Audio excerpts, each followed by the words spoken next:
আমরা এখন আড়িয়াল খাঁ নদের পাড়ে দাঁড়ানো। 1801 সালে ইংরেজ সরকারের আমলে ঠগী বাহিনী নামক একটা বাহিনী ছিল, যারা মূলত ডাকাত ছিল। এই বাহিনীকে নির্মূল করার জন্য ওই অঞ্চলে একজন লোক নিযুক্ত করা হয়, অর্থাৎ একজন জমিদার নিযুক্ত করা। জমিদারের নাম ছিল আড়িয়াল খাঁ।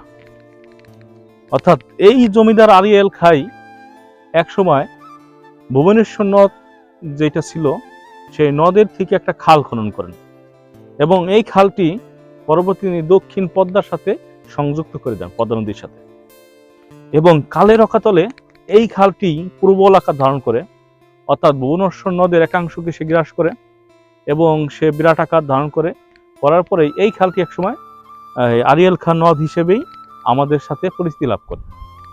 অর্থাৎ এই আড়িয়াল খাঁ নদটির নামকরণ করা হয় ওই আড়িয়াল খাঁ, জমিদার আড়িয়াল খাঁর নাম অনুসারে। আমাদের সাথে আছে আলামিন, সুজন, নাফিস এবং ফারাবি।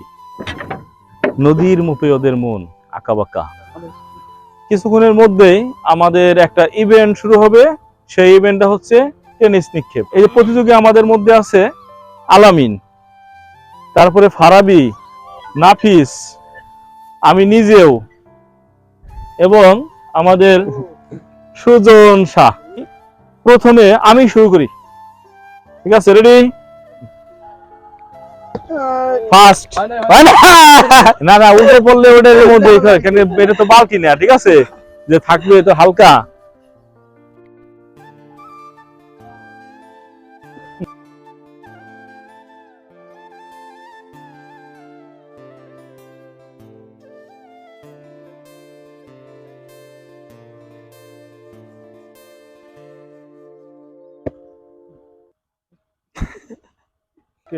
बल्ले बल्ले।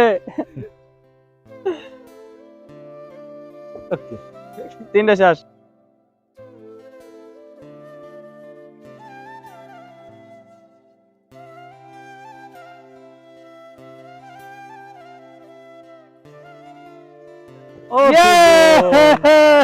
সুজন, তুমি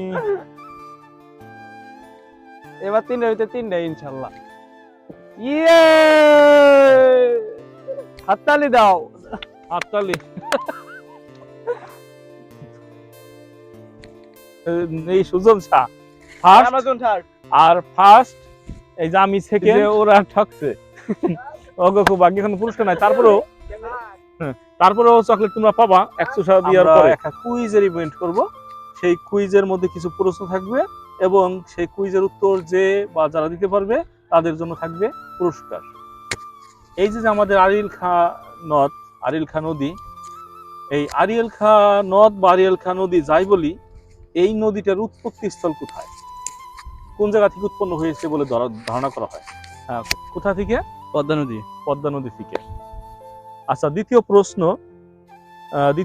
যে উত্তর দেবা সে হাত বাড়াবা। দ্বিতীয় প্রশ্ন হচ্ছে, এই আড়িয়াল খাঁ নদ কে খনন করেন?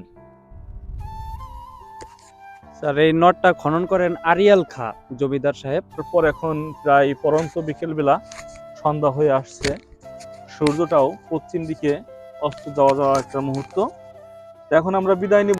আমাকে খোঁজো না তুমি বহুদিন, কতদিন আমিও তোমাকে খুঁজি না কো।